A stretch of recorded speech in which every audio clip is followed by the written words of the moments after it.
안녕하세요. 감동시작입니다. 저희는 실제 사연을 바탕으로 재구성한 스토리를 전달해 드립니다. 오늘은 저희 감동시작 SNS와 공식 메일로 제보받은 체코의 폰타나님이 보내주신 감동적인 사연을 전해드립니다. 구독과 좋아요, 알림 설정은 영상 제작에 큰 힘이 됩니다. 아시아에선 일본이 가장 선진국이지, 그리고 중국 그 다음이 한국이잖아. 어디선가 일본이 최고라며 소리치는 한 여성의 목소리가 들립니다. 일본과 중국보다 아래에 있는 것이 한국이라며 한국을 과시하기도 하는데요. 영상을 제작하면서도 울화가 터집니다. 그래도 어떤 내용인지 꾹 참고 이야기를 살펴보겠습니다. 체코에서 태어난 폰타나 씨, 어린 시절 아버지의 사업으로 일본으로 거주지를 옮겼던 한 여성이 해외 커뮤니티 레딧에 사연을 올리면서 화제가 됐었습니다. 체코에서 일본으로, 일본에서 다시 한국으로 3개국을 거쳐 결국 한국인 국적을 취득한 폰타나 씨의 사연입니다.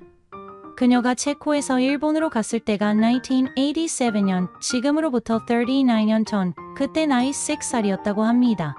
일본에서 어린 시절을 보내면서 일본을 동경하게 되었고, 아시아에서 일본이 가장 선진국이자 잘 사는 나라라고 생각했던 폰타나는 그녀의 나이 31세 무렵 일본 동경 지역의 제약기계 회사에 격리팀장으로 일을 하고 있었는데, 당시 거래처였던 한국 기업의 박 과장이 일본 출장을 왔고, 박 과장을 본 폰타나는 한눈에 반하게 되었다고 합니다. 그렇게 시간이 흘러 다시 한국으로 귀국해야 하는 박 과장을 뒤로하고 연날 며칠 보고품에 허덕였는데요. 이들에게 앞으로 어떤 일들이 일어나게 될까요? 해당 스토리는 폰타나가 공식 사연 주소에 보낸 사연을 바탕으로 재구성된 이야기입니다. 안녕하세요. 저는 체코 프라하에서 태어나 6살 때 부모님을 따라 일본 동경에 정착하게 되었던 폰타나라고 합니다. 제 나이가 벌써 45세가 되었네요. 그 남자를 따라 한국에 온 건 2012년이었어요. 제가 이렇게 사연을 올리게 된 건 지난날이 너무 부끄러워서예요. 한국을 늘 과시했고 무시했었거든요. 가난한 나라고 또 다케시마는 일본의 것인데 한국보다 우겨서 나쁜 감정이 있었습니다. 어린 시절을 보내며 전 일본이 가장 우수한 선진국이라고 생각했어요. 일본의 문화는 서정적이고 남다르다고 생각했거든요. 일본인들은 질서정연하고 그들은 침착해서 무엇을 하건 서두르지 않았거든요. 무엇보다 내가 일본에 흠뻑 빠지게 된 계기는 바로 애니메이션을 접하고 나서부터였어요. 탄탄한 스토리와 독특한 분위기는 나를 사로잡기엔 충분했거든요. 또한 음식들은 전부 맛있었고 제가 살았던 곳에는 아름다움이 가득한 도시였죠. 그리고 일본이 한국이란 가난한 나라를 일으켜 세우기 위해서 많은 공헌도 했었다는 역사책을 보면서 그때는 일본에 대한 긍지, 자부심 같은 것도 생겼었죠. 가끔 뉴스에서 다케시마를 두고 한국과 논쟁하는 걸 볼 때면 한국 쟤네들 대체 왜 남의 땅을 자기 거라고 우기는 거야? 하면서 열변을 토하기도 했었습니다. 그렇게 시간이 지나 저도 성인이 되었고 동경에 있는 한 제약 설비 회사에 격리로 취직했습니다. 첫 직장인 만큼 열정을 쏟으며 최선을 다해 일했어요. 그렇게 일을 하다 보니 말단 직원에서 격리팀장까지 승진하게 되었습니다. 어느 날 회사에 웬 한국인이 찾아왔어요. 부장님께 물어보니 한국 거래처 중 스크류 제조회사의 박 과장이 S 부품 교체일로 4박 5일간 출장을 온 거라고 했습니다. 그러면서 일본에 있는 5일 동안 우리 회사에 출근하며 같이 근무해야 한다며 잘 지내보라고 이야기했습니다. 속으로 그랬죠. 역시 한국의 기술력은 아직 형편없구나. 무슨 문제가 있으니까 애써온 거 아니겠어? 한국의 박 과장은 저에게 다가와 잘 부탁한다며 악수를 청했습니다. 거절할 수는 없어서 악수를 거부하고 그냥 고개만 살짝 끄덕이면서 네, 잘 있다 가세요라고 했습니다. 그랬더니 멋쩍은 듯 웃더군요. 그런데 박 과장은 일 하나는 확실하게 했어요. 굉장히 성실했고 말투도 다정했으며 주변 사람들을 잘 챙기는 부드러운 성격의 남자였어요. 당연히 전 4박 5일간 단 한 번도 좋게 대하진 않았어요. 늘 차갑게 그를 대했죠. 그렇게 그는 한국으로 다시 귀국했고 이후부터 좀 이상한 감정이 들었습니다. 한국 거래처의 그 남자가 자꾸 머릿속에 맴돌고 생각나는 것이었어요. 내가 미친 건가 싶었어요. 아니, 왜 자꾸 그 남자가 생각나는 거야? 대체 시간이 지나면 괜찮아질 줄 알았는데 도통 이런 감정이 나아지지 않고 오히려 점점 그가 더 보고 싶다는 생각에 빠졌습니다. 그런 시간들을 보내던 중 일본의 긴 연휴가 찾아왔는데요. 은연중에 나도 모르게 한국행 비행기표를 끊고 있었죠. 에라, 모르겠다라는 생각에 무작정 한국행 비행기에 올랐어요. 한국에서 먹을 음식들을 잔뜩 챙겼죠. 한국은 여전히 후진국이라 가난할 거고 음식도 형편없을 거라고 생각해서였습니다. 그렇게 도착한 한국 인천공항은 나를 충격에 빠뜨리고 말았죠. 그 거대한 규모와 도시적인 건물의 아름다움이 공존하는 공항에 있을 거라곤 상상도 못했거든요. 인천국제공항은 일본 공항보다 규모도 훨씬 거대하고 아름다웠죠. 인천공항에 내리면서부터 최첨단을 달리고 있는 한국의 공항에 깜짝 놀라버렸습니다. 그런 와중에 나의 이목을 제일 집중시켰던 것은 바로 공항의 청결도와 빠른 입출국, 절차, 그리고 깨끗한 화장실이었습니다.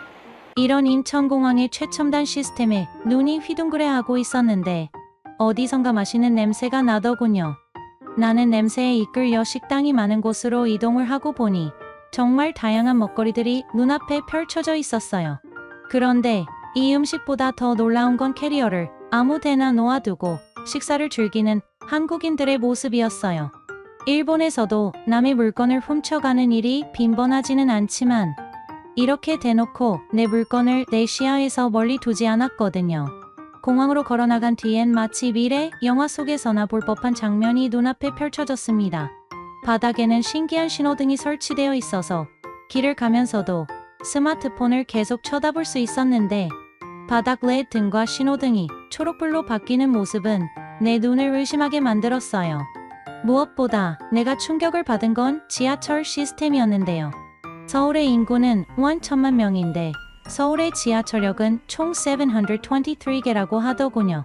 이게 얼마나 대단한 건지 알만한 사람은 다 알기 때문에 속으로 분하지만 한국은 세계에서 가장 뛰어난 지하철 시스템을 가지고 있다는 생각을 했습니다. 세계 최고 지하철이라고 하면 사실 일본, 도쿄를 떠올릴 수도 있지만 서울은 심지어 가격까지 저렴해서 여러 방면에서 비교해봐도 한국이 훨씬 더 나은 것 같았습니다. 놀라움을 금치 못하며 그의 회사 앞까지 가게 되었습니다. 한국은 연휴 기간이 아니라서 사람들이 일터에서 바삐 움직이고 있었죠. 거래처, 회사 앞에서 우물쭈물 어떻게 해야 하나.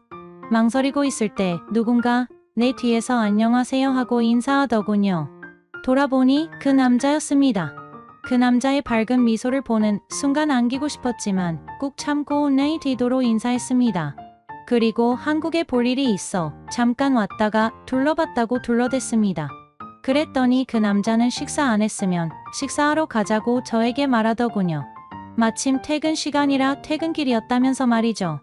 그렇게 그와 한 식당에 갔고 수없이 많은 정갈한 반찬들과 양념갈비, 육전과 별미였던 식혜까지 제가 일본에서 먹었던 간장 베이스의 음식들과는 차원이 달랐습니다.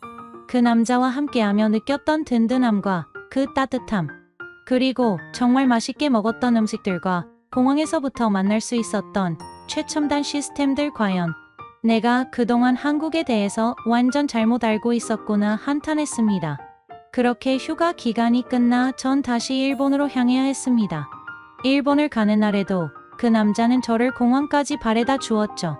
일본에 도착해 저는 친구들에게 한국에서 있었던 이야기들을 했습니다. 한국은 알면 알수록 멋진 나라였어. 나는 지하철역에서 화장실을 찾았다가 경악을 금치 못했지. 왜냐하면 한국의 여자 화장실에는 파우더룸이 따로 마련되어 있었기 때문인데 세계 어디를 다녀도 이처럼 세심하게 만들어 놓은 화장실은 처음이었어. 파우더룸 안에는 고데기와 화장품, 샘플, 손거울빛, 그리고 헤어, 전자제품을 쓸 수 있는 콘센트까지 다양하게 비치되어 있었고 한국인 여성들은 차분하게 앉아 화장을 고쳤지. 그 모습은 상당히 부러웠어. 여성들을 위해서 이렇게까지 배려하는 한국 화장실 모습에 인정할 수밖에 없었지. 그리고 빼놓을 수 없는 게 음식이었어.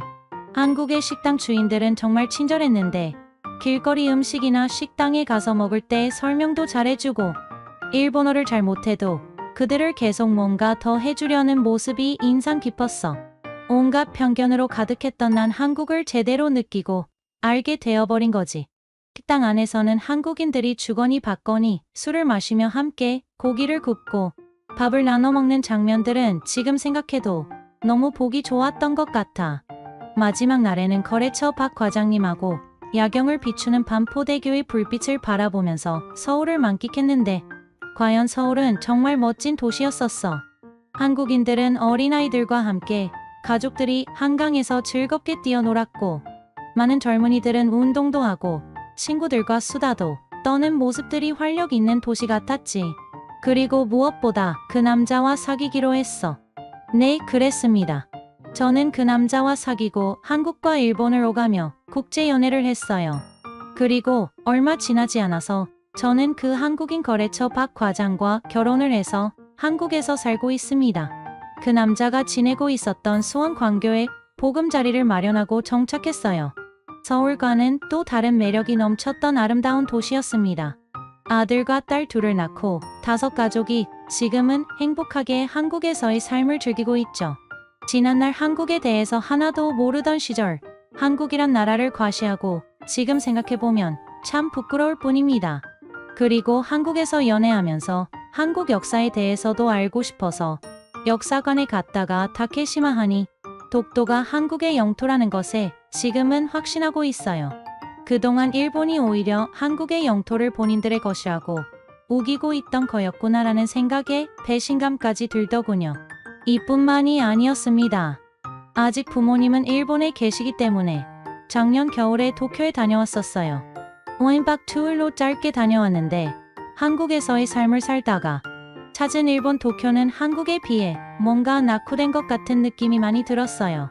일본에서 어린 시절을 보냈기에 일본의 거리와 건물들을 아는데도 한국에서 지내다 다시 만난 일본의 도쿄는 화려한 서울에 비하면 작다는 기분이 들었습니다. 아마 제 사연을 한국인들도 많이 볼 수 있는데 지난 어린 시절 한국에게 무례하게 굴어서 대단히 미안합니다. 저는 지금 누구보다 한국을 사랑하고 한국인인 제 남편을 존경하며 한국의 피를 가진 아이들을 사랑합니다. 체코 프라하에서 태어나 6살 때 일본으로 부모님을 따라갔던 소녀. 그리고 성인이 되어 한국 사람을 만나 한국에 정착하기까지. 폰타나의 사연 어떻게 보셨나요? 여러분들의 응원을 댓글로 적어주시면 전달할 수 있도록 하겠습니다. 어떠셨나요? 저희 감동시작은 실제 사연 제보를 받고 있습니다.